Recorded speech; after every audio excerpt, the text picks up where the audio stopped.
जय हिंद दोस्तों। आज मैं आपको बताने जा रहा हूं कि फिर से दो बैंकों का विलय होने जा रहा है। दो बैंकों का मर्जर होने जा रहा है। अब विलय क्या है, मर्जर क्या है, इसके बारे में आप पहले समझिए। मैं आपको बता दूं कि आजकल क्या है कि बैंक जब डूबने लगता है तो मर्जर करने लगते हैं दूसरे में। ये एक अच्छी प्रक्रिया है। आपको लग रहा होगा मर्जर नहीं होना चाहिए, मैं आपको बता दूं ये अच्छा संकेत है, अच्छा संदेश है। डूबने से अच्छा है, लोगों का पैसा डुबाने से अच्छा है, दिवालिया अपने आप को कोर्ट में जाकर घोषित करवाने से अच्छा है कि किसी में विलय कर दो, किसी में मर्जर कर दो। अगर दूसरे बड़ी बैंकों में मर्जर कर दिया जाता है तो इससे फायदा क्या होता है कि जो उसके खाता धारक है वो खाता धारक बच जाते हैं, उनके पैसे बच जाते हैं, उनका जो लेन देन का होता है प्रक्रिया वैसे ही चलता रहता है, सिर्फ बैंक का नाम बदल जाता है और अच्छा बैंक हो जाता है, बड़ा बैंक हो जाता है। दो तीन बैंक जब एक साथ मिल जाते हैं तो इससे पहले आपने देखा होगा कि बहुत सारे छोटे छोटे बैंकों का बड़े बैंकों में विलय कर दिया गया। सरकारी बैंक हो या प्राइवेट बैंक हो, सबको किसी न किसी में विलय कर दिया गया। जैसे एग्जाम्पल के तौर पर मैं आपको बता दूं कि पंजाब नेशनल बैंक में बैंक ऑफ कॉमर्स और यूनाइटेड बैंक ऑफ इंडिया को मर्जर कर दिया गया, मतलब सारा का सारा पंजाब नेशनल बैंक बन गया। उसके बाद केनरा बैंक में जो सिंडिकेट बैंक था उसको केनरा बैंक में मर्जर कर दिया गया। इसके अलावा मैं आपको बता दूं यूनियन बैंक में आंध्रा बैंक, कॉर्पोरेशन बैंक, ये दोनों बैंक को मिला दिया गया, विलय कर दिया गया, मर्जर कर दिया गया। इसके बाद आपको बता दूं कि इंडियन बैंक में, इससे पहले आपने सुना होगा इलाहाबाद बैंक, बहुत बड़ी बैंक थी, तो इलाहाबाद बैंक का जितना भी खाता धारक था वो इंडियन बैंक के खाता धारक हो गए।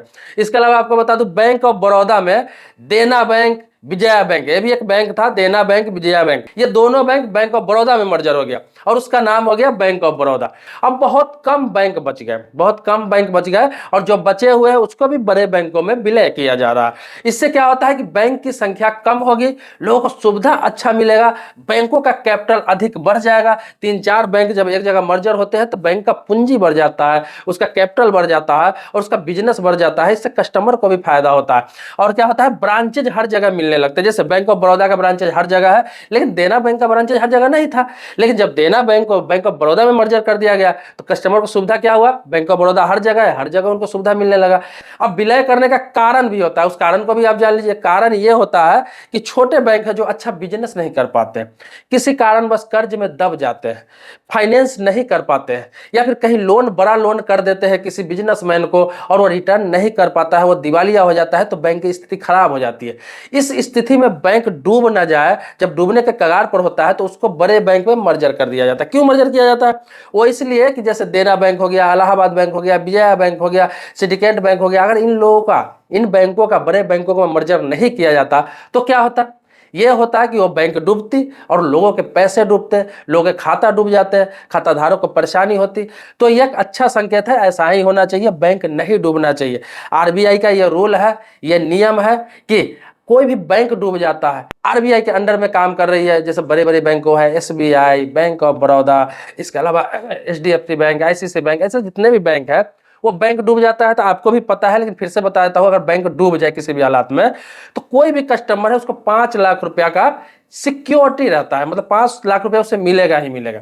अब ये नहीं है कि जिसका 1 लाख रुपया उसको 5 लाख रुपया, 5 लाख मिलने का मतलब है कि 5 लाख रुपया तक जिसका जमा पैसा है उसको पैसा वापस मिल जाएगा, वो डूबेगा नहीं, आरबीआई इसकी गारंटी लेती है।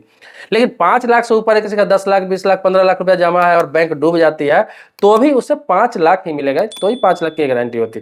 अब बहुत लोगों के मन में आएगा कि विलय हो रहा है तो कौन किस में विलय हो रहा है, तो मैं आपको बता दूं Fin Care Business Services Limited जो है वो एयू में विलय हो रहा है।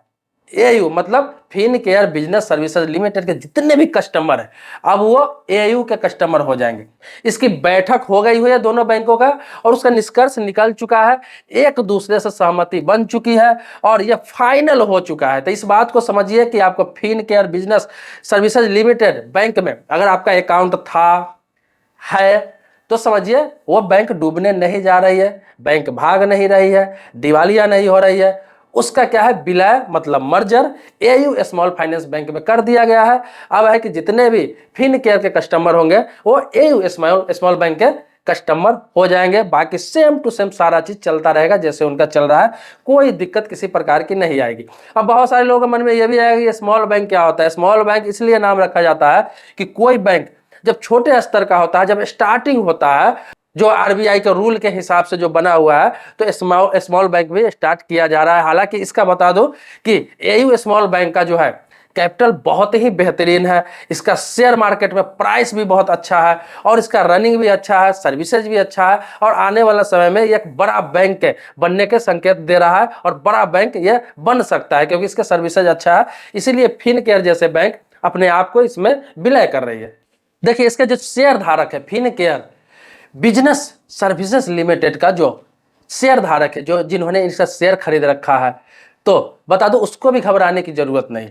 अब वो एयू के शेयर धारक हो जाएंगे। बस फर्क यही होगा कि जहां 2000 शेयर था आपने ले रखा था फिनकेयर का, तो एयू में जब जाएंगे तो वहां पर आपको 579 शेयर आपको मिलेंगे। 2000 के बदले 579 शेयर मिलेंगे। अब क्यों ऐसा होगा, तो मैं आपको बता दूं कि एयू का जो शेयर का प्राइस है वो बहुत ज्यादा है फिनकेयर के मुकाबले, तो उसी हिसाब से आपको शेयर मिलेगा, लेकिन आपको नुकसान नहीं होगा, वो और फायदा ही देगा आने वाला समय में। फिनकेयर का एमडी और सीईओ राजीव यादव है।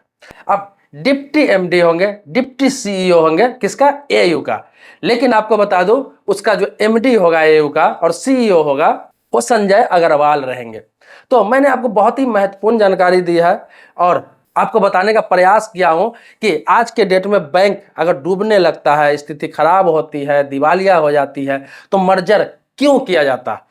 क्यों मर्जर किया जाता है, वो इसलिए किया जाता है ताकि लोगों का पैसा न डूबे, लोगों का पैसा बच जाए।